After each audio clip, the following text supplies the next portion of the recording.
Welcome to the Battle Vault, a no dice, no glory podcast where we discuss Flames of War and World War III Team Yankee gaming in the U.S. This episode is episode number 5. So, Tom, what have you been up to? Hey, Ed. Thanks for kicking us off here. So today we will cover mentioned in dispatches, although we're going to have to change it because we don't have past events to talk about. We're still under the social distancing COVID forced separation, and neither of us have really gamed for quite a while. Then we'll go into Heroes of the Hobby, where Ed is interviewing Anthony Burke up in the Columbus, Ohio area and the great Flames of War Team Yankee gaming community up there. Then we'll go into rules Ed forgot, which we forgot to include last time. So this time we'll make sure we include it in there. And then we'll wrap up with future ops. So how's that sound, Ed? Okay. Yeah, I forgot what I forgot. Yeah. You just reminded me that we forgot it. Yes. Oh, well, make sure you remember what you forgot this time. All right. And I do remember something that I forgot, but we better hurry up before I forget. Okay. Well, it's probably only about 40, 50 minutes from now. We'll make sure we get to it. So we don't have a lot of previous events. Our last podcast, episode 4, the MOP 4 edition. So we're still under our MOP 4 protective posture here. So no recent events to speak of per se, although there has been a major event. This is Saturday, and on Wednesday this week, Battlefront did their first Twitch TV cast. Did you hear about that, Ed? Oh, I'm sorry. Yeah, yeah, you told me about it, but I was too busy with trying to catch up on personal stuff and working this week from home. It was just burning me out. Yeah, I believe it.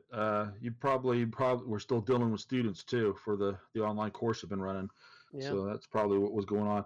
But no, so Battlefront went ahead and went online and put out some information. They had Pete and Chris covering it, and they talked about the situation of what's going on with the company in terms of the COVID crisis, and their factories are pretty much shut down, and most of their folks, the Malaysian factories, and most of their folks in New Zealand are working from home or on holiday, and the USA headquarters is shut down at the moment, and the UK headquarters is open, and so is their warehouse. But the warehouse is open. They're shipping out all those daily deals, but their normal offices are open.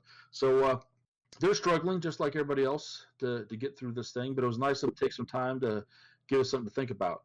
So I've been ahead and supported their effort there in the UK. I bought that big city bundle they had a discount on. Nice. So I'm looking forward to that come in. So what does that include? Oh, it was some big buildings, the 2-story big buildings like the Manor House, and there were a total of 5 buildings. One is like a street market, like a street shop. Mm-hmm. In the city, and then there were 3 others, and I don't remember what those were, but they were big buildings. Yeah, typically nice. $50 plus. Oh, okay, all right. So not the small single, the big double deckers. Yeah, mm-hmm. Very cool. Well, some of the things that were kind of interesting, they went into kind of a 5 to 6 month window, although they're basically 30 days behind on their anticipated release schedules.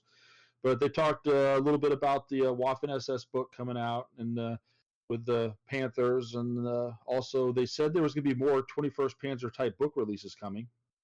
Yay! Yeah, good stuff on that, right? And also they started getting into bagration. Oh yeah, yeah. So pretty darn cool. So they had a couple shots of the new Soviet starter boxes. One's called a heavy assault group, and it has IS-2s and ISUs and some infantry, kind of a mix of stuff. And then there's another box set they're going to have, which has 21 T-34s. So pretty interesting with that, right? Whoa. Yeah. And yes. Hey, Ed, have you seen anything about this new material they're using called thermoplastic? Yeah, I read something about it. A thermoplastic something. Yeah, Yeah, it's a yeah. new So type of plastic for molding and casting. It should make it easier for them to do the castings. yeah, they've done them for the British Airborne. The new British Airbornes just got released with the British D-Day book, and they look pretty good. From the reviews I've seen, some of the guys at Breakthrough Assault are painting some up, and they look reasonable. They're not as flexible as the flexible plastic was, and the detail though is much better than the flexible plastic. So I'm pretty happy because they'll still have durability. They'll still give instead of break. And they also will be light because they'll still be a plastic material. It's some sort of like plastic resin mix. That's great. The problem I had with the plastics, and that's why I've stuck with my metal for a while, but the plastics that were coming out, the ends of my guns would break off, and then I'd lose them. And I'm Yeah, hoping this new flexing plastic will keep that from happening. yeah. Well, that was the hard plastic snaps. Since just it doesn't give very much. So yeah, it's pretty exciting. So the reason I bring it up is that in this new Soviet release for Bagration, they will have sappers in thermoplastic. Yay! Yeah, good stuff. The guys, the body armor and the Mm-hmm. kind of elite assault troops. So that's going to be pretty cool. I never had those in metal, so it might be something I look into. Also, they're going to have plastic Su-76s, and good thing I didn't buy the metal resin ones, and then plastic BA-64s. Oh yeah, well that's good. They the Bagration, that BA-64s were part of that operation, so that'd be good to see Yeah, them. I'm bring them back out of retirement so I can play with them. yeah, and also remember the Stalingrad city buildings that were supposed to be some sort of sprue kind of ruins that you build. Those never really got going. They got pushed back. I guess they weren't satisfied with the product and got kind of canceled. They're going to try to bring out something. Just no pictures or anything. Haven't seen what these things look like. But Pete mentioned they're going to try to bring out the plastic ruin building system again for the Bagration. So we can have the streets of Orsha. Okay, that'd be great. Yeah, and then last thing to note, they did show the a page from the new book for Bagration Soviets, and oh, by the way, Bagration is going to have a Soviet book, a German book, and a German ally book. So you'll have the Hungarians and Romanians and an ally book, I guess. So that'd be pretty cool. But Now, do you know if they're going to include the Finns on that one? no, but they are coming out with Finns. We'll get to that here shortly.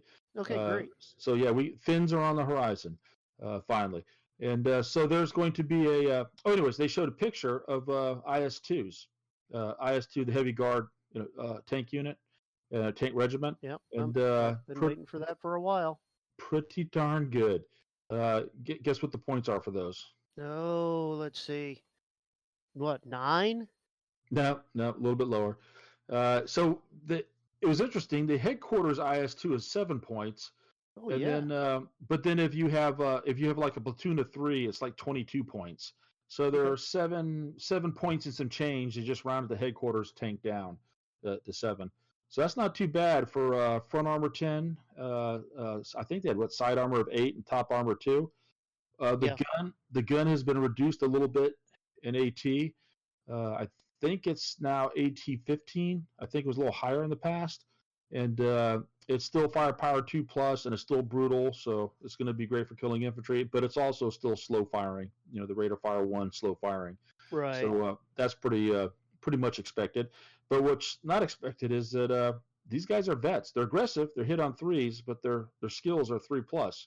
So Oh, wow. yeah, so they're going to be pretty useful for doing move orders, particularly blitz, so that you can move into a shooting position from defilade and get a shot off without having to suffer the movement penalty. So that'll be pretty awesome. So looking forward to seeing those. Yeah, pretty cool. Great counterattack. Good infantry assault tank. So 22 points for a unit of 3, and I think it was just under 40 points to get 5 of them. So that makes a pretty good reserve unit to have 5 IS-2s coming in to back up your infantry or your sappers or whatever you got going. So pretty excited about that. They didn't show much else from the upcoming Bagrations for the Germans. They did mention though that there are going to be Jagdpanzer 470s. So we'll have the longer barrel Jagdpanzer 4. We're going to have a plastic King Tiger which may include the Yag Tiger option.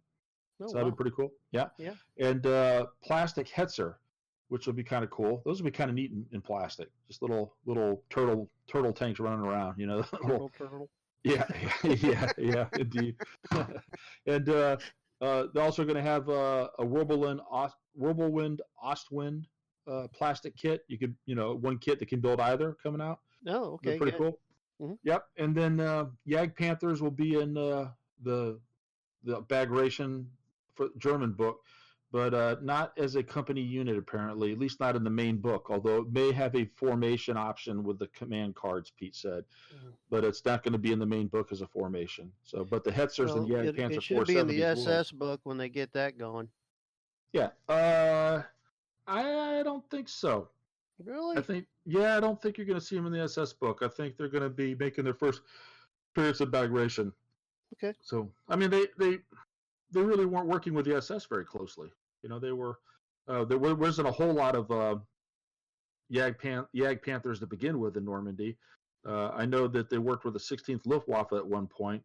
So, right. They definitely had them for Bulge, and they had it for with the second Panzers in Market Garden. Yeah, we definitely had those. So, we'll get to them, but we'll see them in Bagration before we see them in other European books. Okay. So I thought that was pretty cool. And then another note was somebody. It was interesting to watch the Twitch TV production because Pete and Chris. I mean, I really appreciate what they did, trying to get information out to the community. But there was a chat box going on, and they were continuously distracted by the chat box, and, which is great. It's great. They're interacting with the community. People are asking questions, but the chat was just going a mile a minute, and it was very hard to focus. So I think they need to filter that and have somebody feed them questions from the chat box in the next go. But still great to see them going. And the one thing that really kind of caught me off guard is somebody asked them about wild cards, right? We keep seeing the wild card slots or boxes on the formations. Still no clue. I mean, it's literally like we haven't figured out what those mean. So I thought that was kind of funny.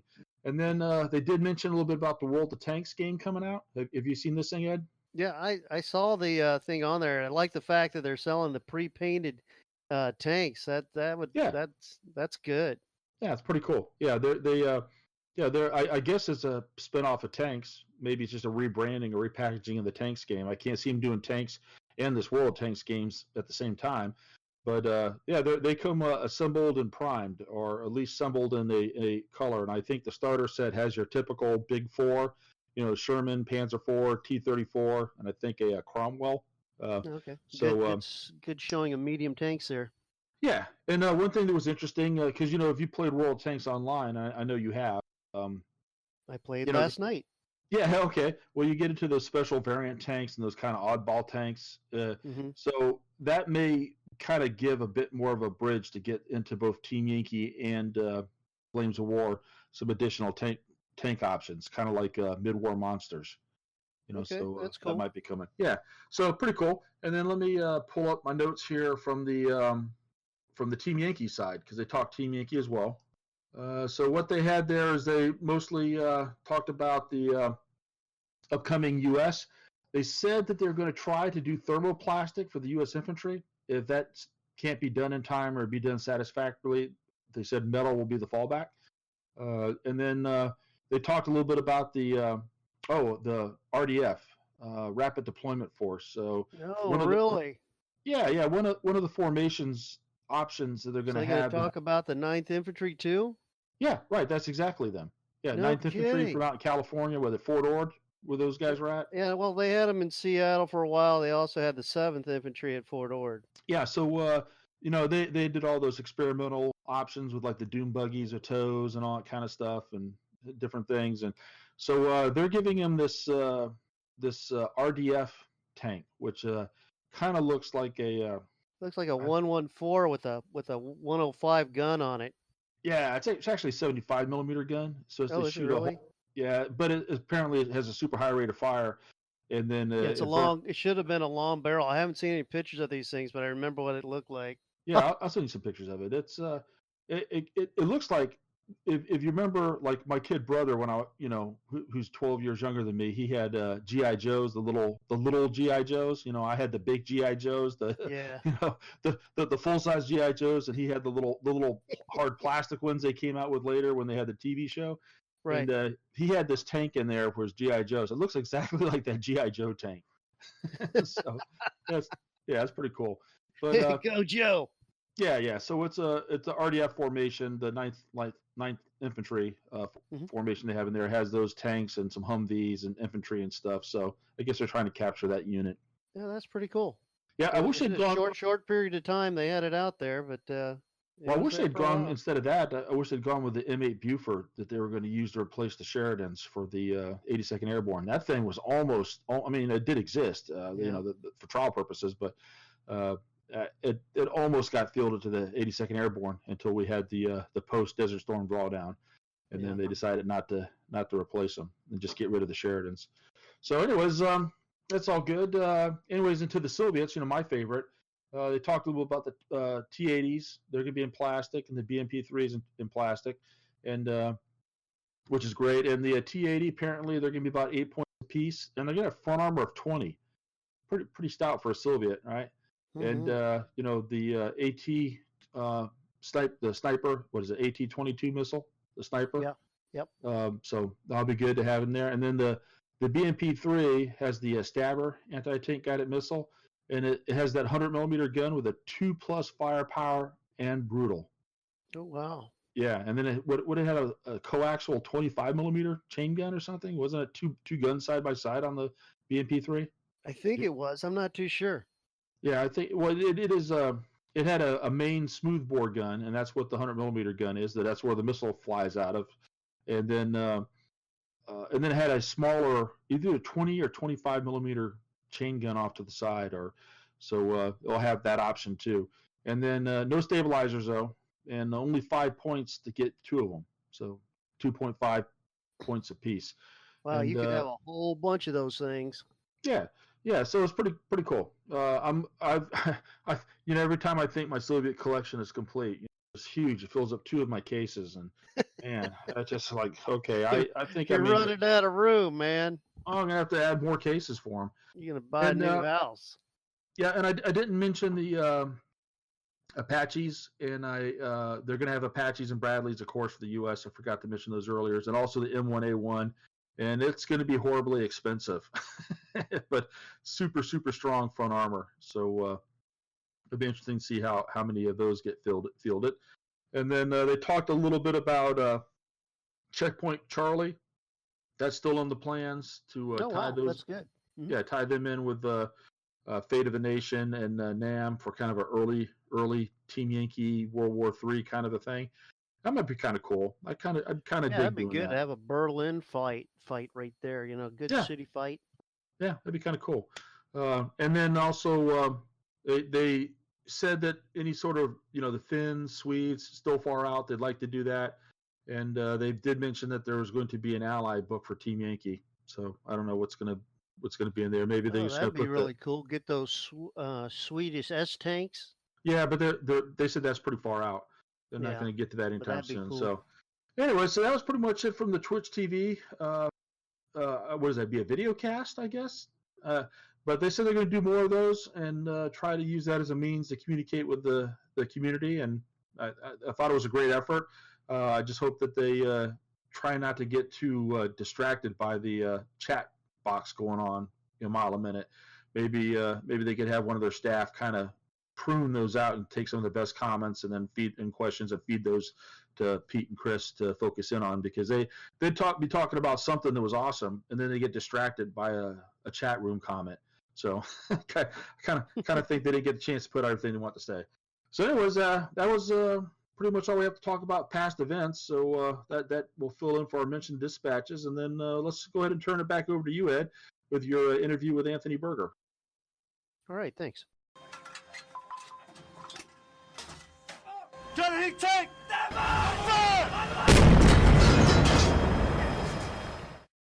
Anthony Berger, we got you on the line here. Big time player, Flames of War, Team Yankee, Bolt Action. Tell us a little bit about yourself and about your store. Yeah, so my name's Anthony Berger. I'm one of the younger fellows in the hobby. I'm originally from Granville, Ohio, about half an hour east of Columbus. Came mostly out of Central Ohio. Currently, I'm down in Athens, Ohio, southeast portion of the state at Ohio University. I'm working on getting my teaching degree. So I've been kind of busy with that. Haven't been doing as much hobby, especially at the start of this year.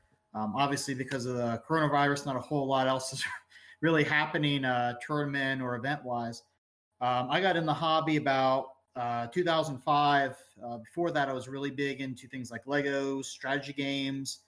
I was really getting into history, and I had friends who were into Warhammer 40K, and I wasn't really big into it. I kind of knew what it was, and then they showed me one of the old store flyers for Flames of War, and I was like, "Oh my gosh, this is super cool! I want to get into it." And we all ended up getting armies. I ended up playing Russians. Somebody else had Brits. Somebody else has Americans, Germans. Ironically, I'm the only one who actually got my army painted and put on the table. And then pretty much I kind of played a little bit during high school and somewhat in college. And then when I came back from grad school, in the town where I normally play, Newark, which is really close to where I lived, the owner, one of the players down there, opened up his own store, Game Table Adventures, and that kind of began to take off as a main store. And at the time, I was still really into historicals. I played other stuff, but I kind of wanted to grow the community because we had probably about half a dozen people that would play, but it was hard to get everybody out and to do stuff. It would be like maybe 2 people would show up, or maybe 4 people might show up. But I really want to get a community growing. So I proposed to Daniel. I was like, hey, can I run a tournament? And he's like, sure. And this was back, I think, November 2017. I think, ironically, it was like the same time that Fallen was happening. I ended up asking the players when they wanted to play, and I think a lot of them weren't going to Fallen. So like, well, let's have a tournament. And I ended up having 8 people, which was, small tournament, but a good turnout. But over time, I kind of began to grow. I advertised. I run the Facebook group Team Yankee Ohio. I also am the administrator on that alongside Andy Swingle, who I have to give a lot of credit for, because as much as I do a lot of stuff, you really have to thank him for also really growing the historical hobby in Ohio. I also help run a group called Columbus Area Flames of War, which, although it says Columbus, it's really Ohio. And I also do Bold Action Ohio as well, for those who also play Bold Action. But I kind of have tried I used to do kind of a seasonal thing, like every quarter I do a tournament. I ran my first tournament at a convention, April 2018 at Daycon in Dayton, Ohio, and that went really well. And I've kind of have built it from there. Right now, because of various things, I haven't been as active, but I've always tried to get an event out there, either Flames of War or Team Yankee, every month. Yeah. So. Well, I think that's the first time I met you was over at Daycon a couple of years ago. And Tom and I really like coming up the area. He and I want to hit the museum while we're up there. We haven't done that yet, but we want to. Yeah, I've really been back when I was in grad school in Oklahoma. There's a small convention out there called TwisterCon, and what they would do, it was in I want to say Midwest City, but I don't think that's right. But it was town Oklahoma City. They do Friday night is they would go to the 45th Infantry Division Museum the night before the convention. So you would buy a ticket and go there, and it was, crowds weren't really there, so it was a nice kind of quiet time to see the museum. And I think once everything kind of blows over right now, the fellow who runs Daycon, Randy Miller, I might talk to him about that. So say, hey, how about we try this? Because that's been a really rapidly growing convention here in Ohio. Well, that's good. You said you mentioned when you did your first tournament, you got your 8 people showing. Was that what sparked the interest in the local area after that? Has your local numbers improved because of the showing that you were having running these other tournaments? I think what it did was I kind of think 2 things were happening.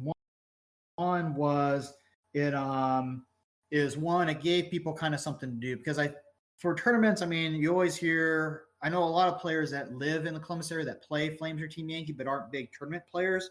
Mhm. But the thing that I've always found is that tournaments tend to bring people out.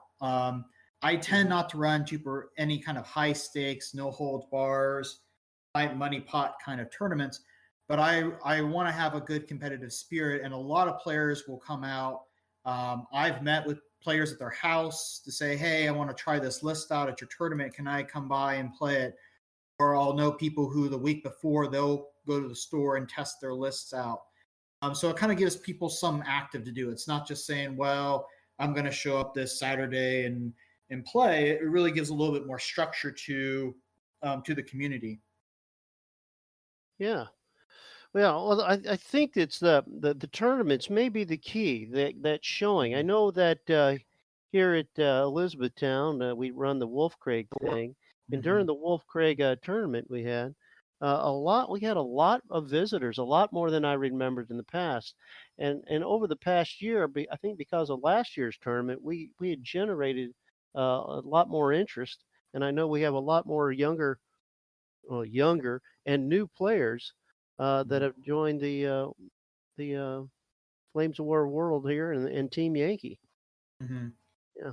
So I think the other thing as well, to go along with like events, be it, and I mean tournaments are kind of the main, but even things like leagues, even open play. Like I actually did a open play event.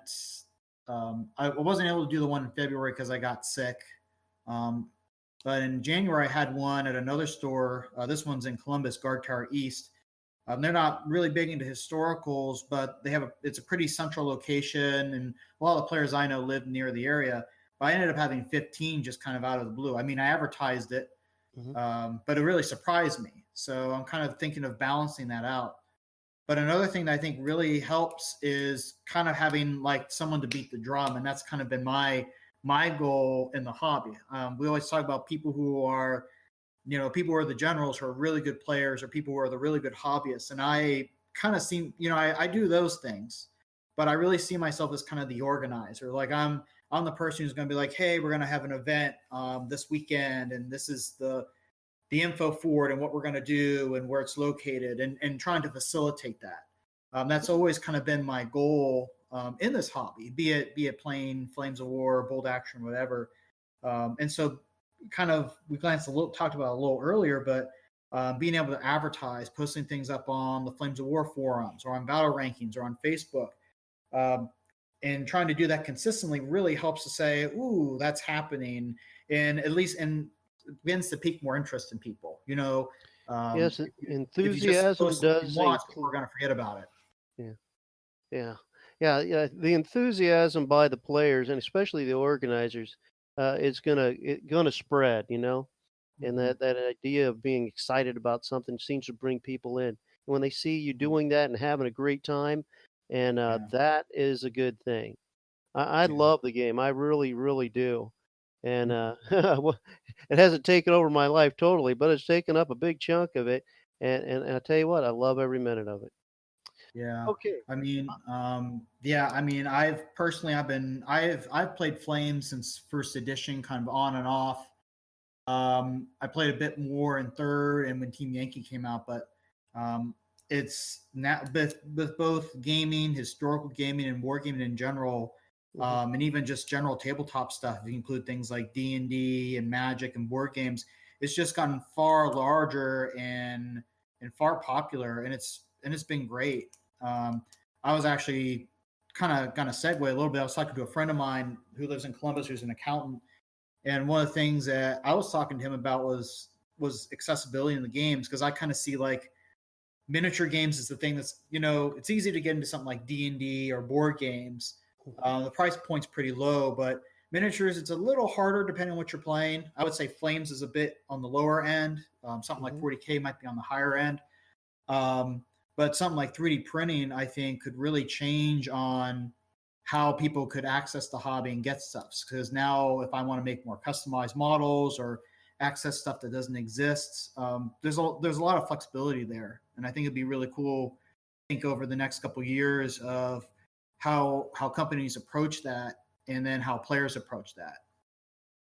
Yeah, it'll be interesting how Battlefront handles the idea of the printers.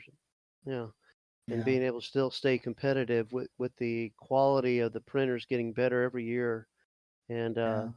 and that and becoming less expensive. It's going to be hard for them to keep track of that, I think, but I hope not. Yeah. I think all. Go ahead. But I think No. in time the price may affect the price, it might bring it down, but it's got to be at a point where they can still make money, or else we're going to lose the industry and we'll lose the game. And the Right. updates that Battlefront is really good about continually updating. Yeah, I agree. I think a lot of, I see some people are like, oh, I can just print all I want. But I think on the flip side is, that rule set and in a greater way, that facilitation that Battlefront does, I think is equally important. Them to say, hey, we're going to host this event, or we're going to run this event, or we're going to distribute stuff, I think is equally important. And I think it's a question. I don't think it's going to be like a exclusive question, but I think it's one that the community has to kind of look at and see what's going to be the most effective way going forward. Yeah. Yeah, I always like when Battlefront gets involved in the tournaments because the prize packages are so much better, and it's Mhm. great to get that new stuff that's coming out and making it Right. available for people out there. Yeah, Yeah. get that fresh miniature and book smell. hmm Yep. So, Yeah, I noticed that the past couple of tournaments, the guys that have actually won the tournament have turned to the junior players there and have actually given them their prize. What a mhm. big promo there. What a great thing for them to do. Oh no, exactly. I mean, I think in our, I don't, I've seen, I played 40K in the art board days, so I've seen some seal clubbing going on, but Mhm. in our community, I think there's a lot of like the idea is to foster the next group of players or foster new players. And that's something I always try to do in my tournaments. I always try to make my prize brackets kind of more distributed. So even if you come in last, you're still getting something. Yeah. I give points for hobby, give points for sportsmanship. And a lot of the players like that. It's somebody either I win first place or I win second. And if I'm at an event where I get a physical prize, it's like, well, I already have this. I'll give it to the next guy. Or, Mhm. hey, I know you're playing. I had a great game with you. I don't need these Panzer fours. Here you go, bud. Yeah, Wow. there's a lot of good That's a great camaraderie. thing. That's a great Mhm. thing. Yeah. Yeah. Uh, Let's hope that idea keeps continuing on with other players around the nation. yeah. All Yeah. I right. mean, So yeah, go uh, ahead. I was Was on going to ask track. you about you'd mentioned the Team Yankee and the bolt action stuff that you do as well. Mhm. What do you play in Team Yankee? Yeah. So Team Yankee, I play Russians. Okay. I also have Iraqi cards because a lot of the Iraqi stuff Oh yeah. converts over. Mm-hmm. Um, but that's mostly what I play for Flames of War. I play Russians. Mm-hmm. I started out playing Russians. I'll probably always play Russians, Yes, I'm right there with you. right? Usually I play the Russian themed army. Like when I used to play War Machine, Mm-hmm. I played Kador, which were very Russian themed. Your big stompy steampunk robots and dudes who were basically Soviet conscripts and all that jazz. So, Yeah. but yeah, I mostly played that. To kind of talk about one thing I was gonna say with the community is another thing is demos, and I've tried demos in the past with kind of mixed results. I really like the idea. I've actually found it's in my case, I've always found demos being most effective where you have someone who already has an army or has a small army and they want to learn how to play. Yeah. And so I had this happen at my event in January where this fellow was like, hey, I'm pretty new. I've had one or two games. Could we play and you could give me some pointers? And I was like, sure. And our armies were pretty similar. He had Team Yankee Poles. I had my Team Yankee Russian. So we put down 100-point lists and we kind of played it out. I kind of said what I was doing. And then after the game, we talked about I would have done this instead of this. And I recommend this. And, things to do with your list. Like this works really well. X works really well against Y, or I would take this out, put this in. But I always find that those are really good because you have someone who's kind of engaged. They're not, it's not the carnival scene where you're out of store and someone comes by and you're like, "Hello there. Do you want to, toss the ball and win a prize or something?" I've never found that's worked. That can be effective, but I've never found it has worked effectively for me. Okay. Yeah, getting the new guy started that shows the initial interest and then guide him through and lessons learned afterwards. Yeah, Tom Yeah, did that with me when I originally joined the game here about 7 years ago, almost yeah, 8 years ago. And now he just enjoys crushing me on a regular basis. It makes him happy, you know? right. Yeah, I always see it like I've done it for bolt action. I have a small German army, so I have my Russians and my Germans, and Hmm. I have enough stuff to demo those effectively. But I Hmm. really see, and I have some notes I took about demoing, and I've given suggestions. But I always see it as if you are running a tournament at a store or you run Hmm. an event at a store, like an open play event, and you have 8, 10, 12, 14 plus people there.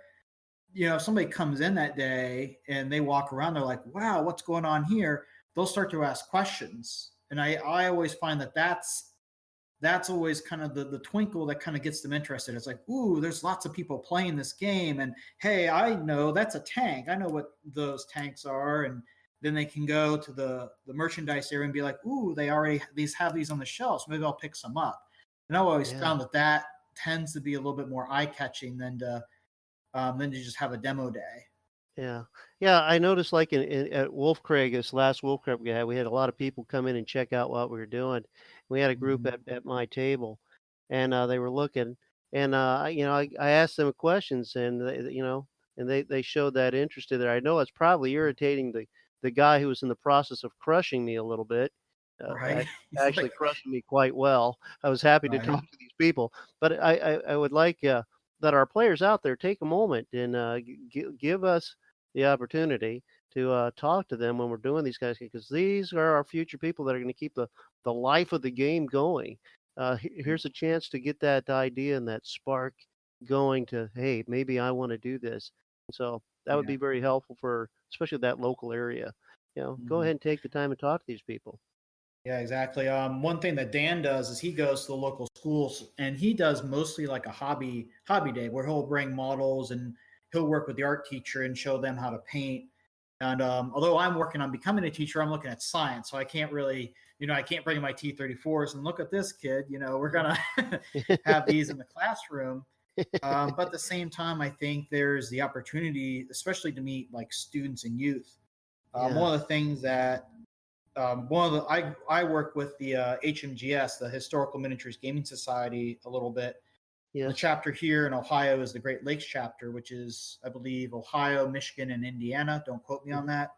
I am But we actually a have a member of small that. event that we do in August at the History Center in Columbus, right off of uh, Route 71. And it's essentially an open, it's actually a living history day. So you'll have reenactors out, they'll be in costume, they'll do demonstrations, but the gaming community will come in and we'll set up demo tables. And I've always been a fan of demos in that context. If there's something where people are going to be there Mhm. and saying that they can come and play a 20-minute, half hour tops demo, I always find is really effective because you can kind of showcase what you've been doing as a hobbyist and as a player, but also show it to someone else and spark their interest. Yeah, and they already got the interest in the history portion. Hey, this Mhm. is something else. Have you ever seen anything like this? Yeah, what a great idea to get involved with that and do that Mhm. demo. Yeah. Yeah. Yeah, it's kind of ironic. I have my mentor teacher here. I'm at hold on. I'm just north of Athens is where I work, and I'm in a science classroom. But then his wife teaches history, but she's doing eighth grade history, so it only goes up to like the Civil Yeah. War. And unfortunately, I haven't done the Civil War yet, so I don't have any models for that. So unless somehow the Union's going to get Sherman tanks or There you something, go. They just need tanks. right? Put some models down. But yeah, I've always and if anyone who's listening to this, I highly recommend as well if you're on YouTube, check out Little Wars TV just to send out another plug. They're kind of over the gamut in what they do with games. They do everything from ancients up through Middle Ages. modern, World War II, obviously. But they talk a lot about that. It's like how to set up a really good game, especially for a demonstration. And I think there's kind of this edge between a demo versus I want to show someone the rules of this game versus I want to run a theme game at a convention. I don't think they're mutually exclusive, but I think you have to pick what you want to do. Right. Yeah. What was that? Little Wars? What again? A Little Wars TV. Little Wars TV. They have a YouTube channel. Actually have a review of the Flames of War rules on there as well, or at least what they thought of them. So okay, that's good. Yeah. All right. Is there any future events you're going to be hosting? Currently, not right now. Due to the coronavirus, everything's kind of locked down. The next thing that I plan on attending, and again, this is dependent on some factors, is probably Origins. Origins is the large gaming convention that occurs in Columbus, Ohio in June. I believe, I want to say June 17th. Okay. And what he does, Origins, it's all over the place. So they do card games, board games, they do miniatures. I won't be doing anything for Flames of War there, but there will be a bolt action singles tournament on Friday, I believe, and a bolt action doubles tournament on Saturday. And this is where I want to answer a question that Tom actually brought up was asked, does playing bold action events crossover with Flames of War Team Yankee? There is some crossover, maybe about a third of the players of one play the other games. Right. But not as much as you think. A lot of the same things you would do to like facilitate games, like organization, like advertising and getting the message out and doing all the background work's kind of the same. Obviously the rule sets are different, but I kind of get the same compliments. So people who play bold action will come to events if they know it's an event run by either my friend Andy, or I, Flames of War Team Yankee, vice versa. And I've been really happy about that. But to get back to Origins, last year we had, I was helping my friend Andy. Andy, what we've kind of done is I do the Flames of War Team Yankee stuff in Ohio, and Andy Swingle, who's also an extensive Flames of War Team Yankee player as well, he does all the bold action and saga stuff. So we've kind of divided up what we do so we don't overlap and we don't overwhelm ourselves. But with Origins, last year we had 22 people for the singles tournament, which is small for Origins, but pretty big for a bold action tournament. And we actually had 24 players for the doubles tournament on Saturday. And I'm expecting that there'll be similar numbers this year. There was actually a player who he was on a trip, but he's actually from, I want to say Singapore. He actually flew in from Singapore. He and his family were traveling the States. And he was like, well, I'm a gamer. I want to go to Origins. And he decided to go and hang out and play in the singles, I guess, on Friday. Wow. Well, it's crazy because Flames of War, I haven't done anything for a little while, but for Flames of War, or Team Yankee, all the adjacent states will show up. I've had people from, I don't think I've had anybody from West Virginia, but I've had people from Pennsylvania, Pittsburgh crew, Indiana, Indianapolis, Kentucky, Michigan, who will show up. I know Andy, for bold action, he actually had some people that were planning on coming from St. Louis to an event that he was running in Cambridge, Ohio, which is kind of about halfway between off Interstate 70, but almost to West Virginia. So it was like, holy moly, they want to drive, 8-10 hours to this.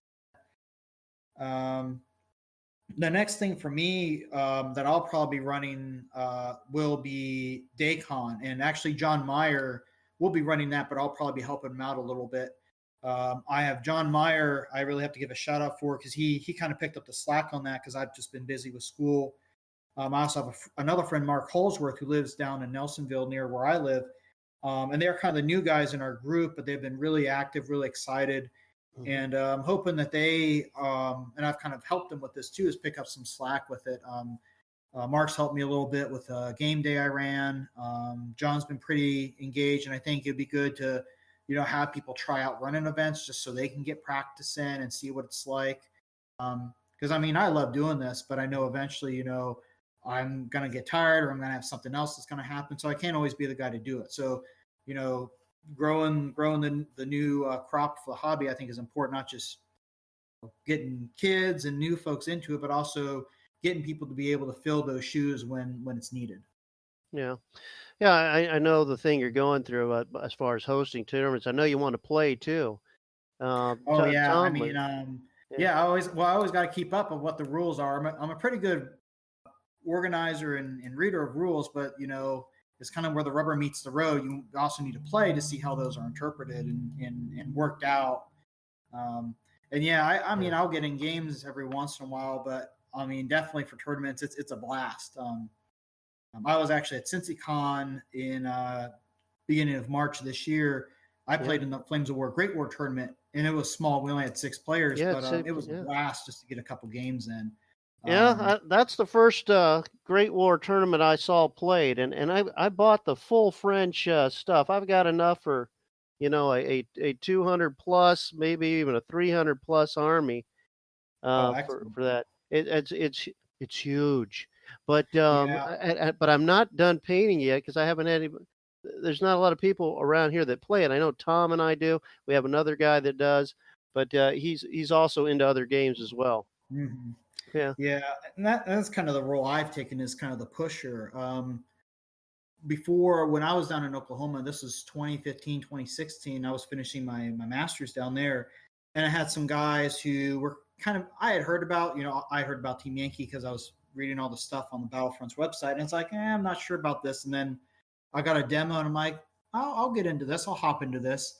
And then I yeah. brought it back here to Ohio when I returned.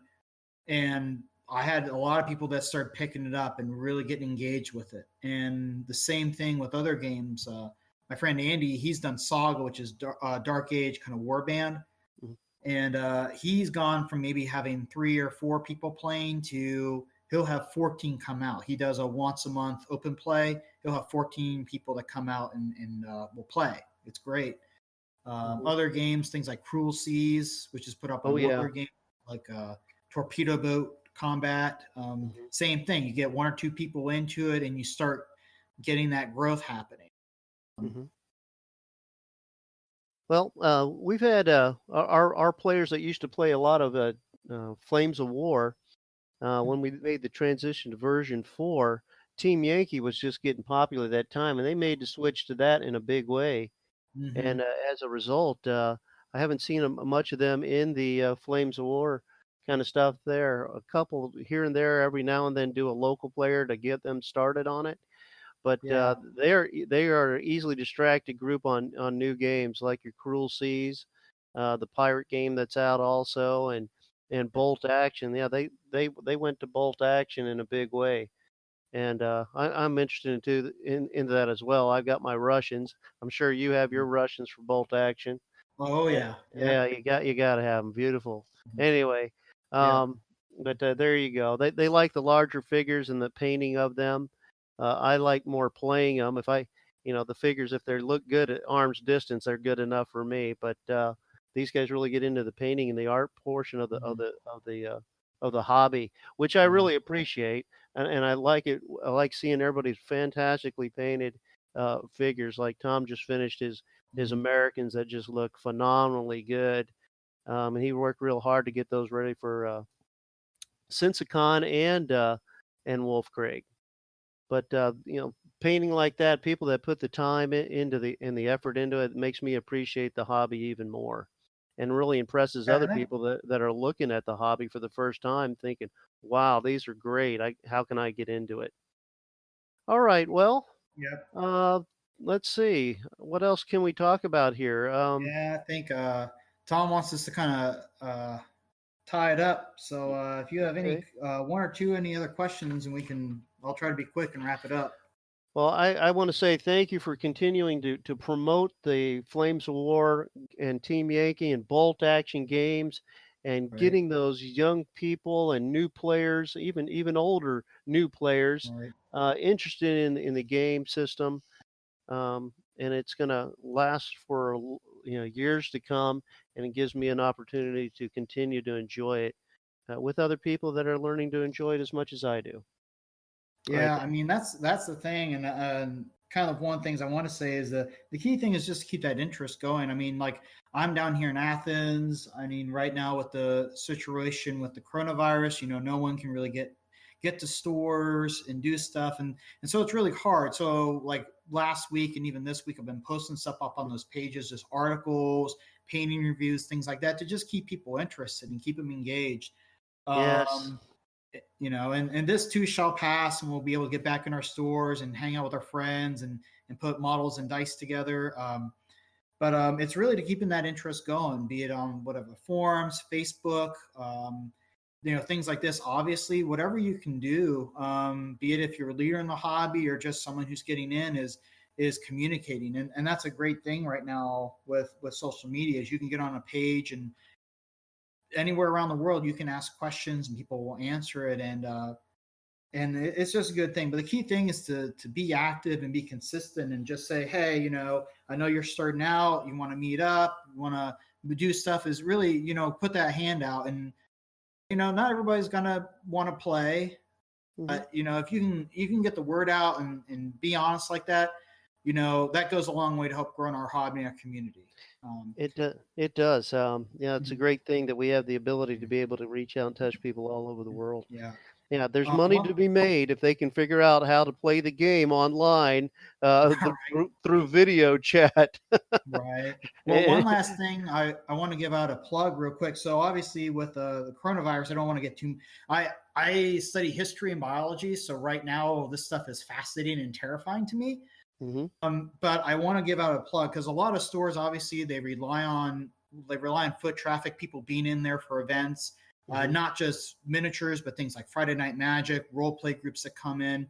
Oh, yeah. And so if you haven't gotten a chance to, contact your local game store in your area. Obviously, some stores, because they're considered non-essential, have closed their doors or have decided to voluntarily close their doors. But if you get a chance, call them up and say, hey, did you get anything in, or could you order this for me? Or even just give them a chat to cheer them up, because that really helps those small businesses. And obviously, if you can still buy stuff, order it from them. I know Game Table Adventures, for instance, they are still doing curbside orders up in Newark or in Columbus.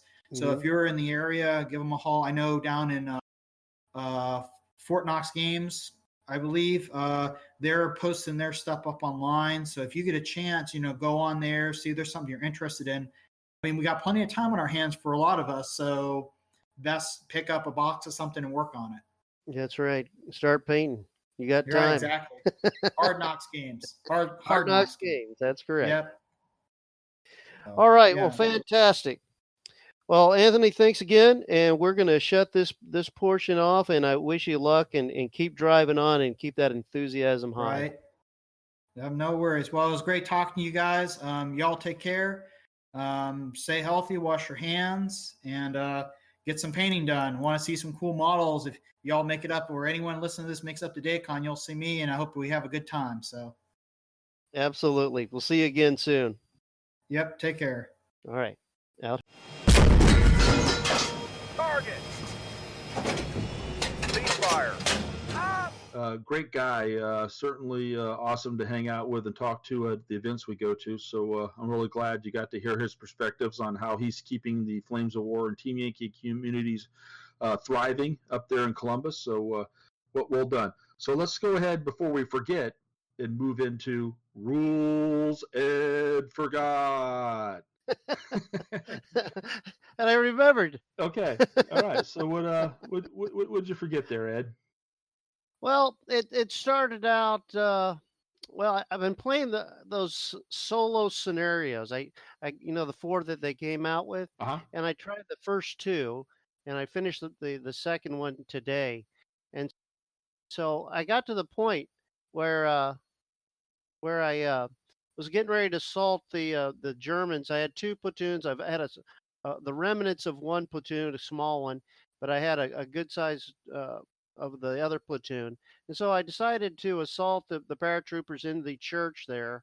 And so as they ran in, I had both positioned to assault. So I started out with the large one, and I was, as I got in there, I tore them up a little bit, but I failed my morale check, so I had to back off. But I wasn't sure. On the second platoon, I only had 3 stands left in that. When these guys got repulsed, I had to back off 6 inches. But when the Americans expanded, did does their 4-inch expansion affect the second platoon? No, not if I'm understanding the visualization you gave correctly. So you had 2 platoons that could assault. You initiated a platoon with assault with 1 platoon, and it ultimately lost and was pushed back. And then Right. you think that might have caused the other platoon to be pushed back as well, and therefore no longer That's what being I able to thought. assault. Okay, Right. no, that's not how it works. No, I actually understand the situation here. So you got to think of assaults in terms of being a microcosm. Just ignore everything else going on the battlefield around. There's one assaulting unit, right? And so you can't assault with 2 units at the same time, and that only that assaulting unit suffers from any effects. So the second platoon you had would not have to fall back, even though the first one was not victorious. So and then for the defenders, though, it's a little bit different. For the attacker, it's easy. The assaulting platoon is the only unit involved in the assault period. So unit Okay. right, just the Yeah. assaulting teams are the ones that are actually in the assault, and then the defending teams, those are the ones that are within 8 inches of one of the assaulting teams that's in contact. So you could have multiple defending platoons get caught up within teams from multiple defending platoons caught up as the defenders. I guess that's the way to say it. And then, Okay. but for the attacker, you'll only have teams from a single platoon, and it may not, in fact, be the whole platoon. Like if you had a huge Russian infantry mob, right? You may only be assaulted with 6 or 7 teams. So the other teams behind it, they can't assault because the unit has quote assaulted. So kind of an interesting situation. So yeah, okay. Did I explain it well enough for you, Ed? Yeah, that's good. Yeah. Yeah. So But my other question was, go ahead. I had the XO was in the position who could have was it in range to help the smaller platoon? Could the headquarters, an element of the headquarters platoon, actually assault with that smaller platoon? Yes. Yeah. So Okay, that's what I thought. that would contradict my earlier statement. Yes, it's still assault is basically one platoon going in. However, teams from headquarters platoons can join in. So Okay. so yeah, you could do that. In fact, I have to do that with my mid-war Crusaders because those 3 tank platoons there's just not enough power going in. 3 trained tanks going in to assault a big infantry unit. So what you do is you throw in the headquarters platoon with them. So now you have 7 tanks coming in. So a little bit more of a punch, if you will. So Right. hey, so one place you can go to check out, I need to send you these links. So if you're not aware, Joe Lewis up there with Able Company and also with battlerankingheadquarters.com has been putting together some great video cast on Facebook. He's done 4 of them. He's done one on missions, kind of mission overview and breakdown. He's done another one on movement orders, which was really good, and one on assaults just got done. And then one I have not seen yet. He did with his son. It's not really about rules. It's how to put together a terrain board. So I need to go back and watch that 4th one. But I watched all 3. In fact, I was watching as he was recording them or doing the live Facebook video cast for those first 3, and they're very good. If particularly if you're a new player or even just a casual player and you want to kind of up your game to get ready for tournaments and kind of make sure you really understand the rules, he does a fantastic job with those things. So I highly recommend him. I'll send you the link, and I'll post. Yeah, please do. It sounds like something I've got to do for every tournament Yeah. so I can remember No, you'll love them. before I go. Hey, if you can't be playing games right now, I mean, I guess you've been trying some solo games. At least you can go in and try some, observe this video. And you can also go watch other people play games too, on YouTube and so on. There's ARs of people running through games and stuff. So that's pretty useful too. So cool. So tell me, how do these solo games work? Because I haven't even seen these things. I'm aware of them. I just haven't even looked at them very closely. Yeah, they're it's played on a 3x3 board. And they've got 4 scenarios right now, 2 for the Americans, 2 for the German. I played the 2 German scenarios. Mhm. and they're 51-point force. They're using the same forces that come out of the. Oh goodness, I'm forgetting now. Of course. It's I can't remember which box set that they're playing with. I don't Hit the know. It's beach. not Hit the Beach. Okay. You are correct. It How is is the it Hit I can the remember stuff that you can't? I don't even know what you're talking about, but I know what it is. Beach. Well, I mentioned the set, but I couldn't remember which one it Yeah, was. when you said You set, got I the thought hit Fury the beach. set. You Yeah, had the other one. I yeah, couldn't yeah. remember. Hit the Beach. It's Hit the Beach. All right. And so, yeah. So I had 51 points. So I had for the Americans, it was actually 49 points. So they could use all the pieces from the Hit the Beach thing. And so Americans had a 49 force, the Germans have 51-point force. But I made it even by instead of playing the smaller end um, American paratroopers, I added 2 more machine guns, which is Yeah. allowed in Well, the force design. I don't really hear the specifics on the Mhm. details of your force composition. Just Anyway, how do these things play? How do you play it solo? well, they got a picture of all the startup positions, Okay. and they say so in the German scenarios, you're controlling the German guys, Okay. and so Obviously. the Americans are on automatic pilot, Okay. which they give them some prerequisites. If like for example, if the paratroopers are in a place where they could actually assault, they'll assault. Okay. They give they're very specific on that on So the that thing. So so they gave some AI rules right, for the opposing force, whichever that that's may have to correct. be. Okay. Mhm. Well, cool. I'm gonna have to check them out. I was thinking too, as you're talking about that, since we've been experimenting with Zoom and GoToMeeting and all this other stuff. For those who don't know who are out there, Ed and I work with a schoolhouse for the Army, and we have been getting into distance learning pretty heavily. So maybe we can do something with that. Set up a similar table and maybe Yeah. video our moves back and forth. You do your move on your table, I'll do my move on my table.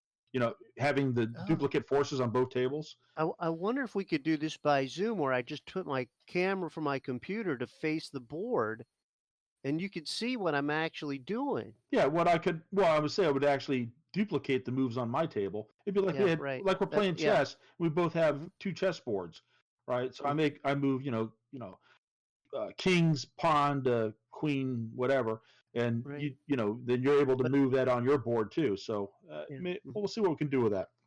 So All right. if not, I'll just go take a look at those solo scenarios and Mhm. see if I can work my way through one of those because I have not Well, played since Wolf Craig, not a single yeah. game. Oh, I couldn't stand it. I had to go do something. I've been painting up stuff. I said I need to get out of this chair, Yeah. and so All right. I started playing. All right. Well, maybe we Yeah, can try that to was good. Yeah. see what we can do here. And Mhm. so I guess that will be a nice segue into our future ops. So future ops, uh, really not a whole lot. We've already mentioned most of the stuff has been canceled or postponed. I know the Vietnam event that was going to be done in uh, Pittsburgh has been Pittsburgh. it's to be determined how it's going to be done, but the scheduled date is not going to occur anymore. And I don't know what the status is for Carl's D-Day June 6th thing up in Cincinnati, but I do know that as of now, DICON, which is in Collinsville, Illinois, is on June 6th, June 7th, I believe. And Will Yankowski is going to run 2 tournaments out there. And at least that's the plan right now. So hopefully it comes to fruition. But if he does, it'll be a Team Yankee on Saturday at 120 points, and then Sunday is going to be Late War. I'm not sure if there's a specific theme or if it's just open, but Late War is only 65 points. So I guess because it's Sunday, he wants to have some quick rounds and get people the heck out of there so they can get home. Yeah. So anyway, so we Well, have to keep our eyes. It'd be great to go to an event. It's been so yeah, long. I know. And Will runs a very good tournament. We enjoyed it the Yeah, last time we went too. yeah. Yeah. So that's pretty much about it, I guess. You got anything else you want to share with the field there, Ed? No, I'm just continuing to work on my British and get my British put together so that What kind of I'm British? thinking of uh, my infantry, my airborne, and my tanks. What kind of tanks? Those are Shermans right now. Okay, so I've got Irish Cromwells, Guard. but I haven't Yeah, made them yet. gotcha. All right. Sounds great. I just finished off some SU-25s. I was going to do a formation of Humbers. I was collecting some of the box sets, the newer box sets, and then I was able to find a good deal online for some of the older blisters. And I had some older blisters myself. And I was all excited to start a whole formation of Humbers. And then yeah, I found out that the older blister Humbers are significantly smaller than the new ones that came out with the version 4 release. So I can't mix them. So I guess the newer ones will go into my newer mid-war force, the Crusaders, and then the older ones will go into my my first Flames of War force ever, my first Army rifles. They're kind of painted for they're painted for Tunisia, Sicily, Italy kind of a force. So I guess I'll just paint them up to go on there. So unfortunately, they were going to be a single formation, but now I'm going to have to split them up into 2 different armies. So, anyways, well, everybody out there in the field, hunker down in your bunker. Follow the guidance for your whatever state governor puts out where you're at, and be safe. And let's hope we get back into gaming here soon enough. And we appreciate your time and appreciate you listening in. And please, when you get a chance, send us a note. You can send it to podcast@battlevalt.com. That's podcast@battlevalt.com. Or you can go on to the No Dice, No Glory forums, and there's a feedback section for podcast in there, and let us know what you think and what you'd like to hear from us cover, and we'll do our best to try to meet your podcast Flames of War Team Yankee needs. So with that, Ed, thanks for doing the interview with Anthony and for spending some time with us here today. And you want to say take us out of here? Take us out of here. Yeah, go ahead, take us out of here. Say goodbye. Say goodbye to the people. Say goodbye, Ed. Goodbye. All right, take care, everybody. We'll see you later.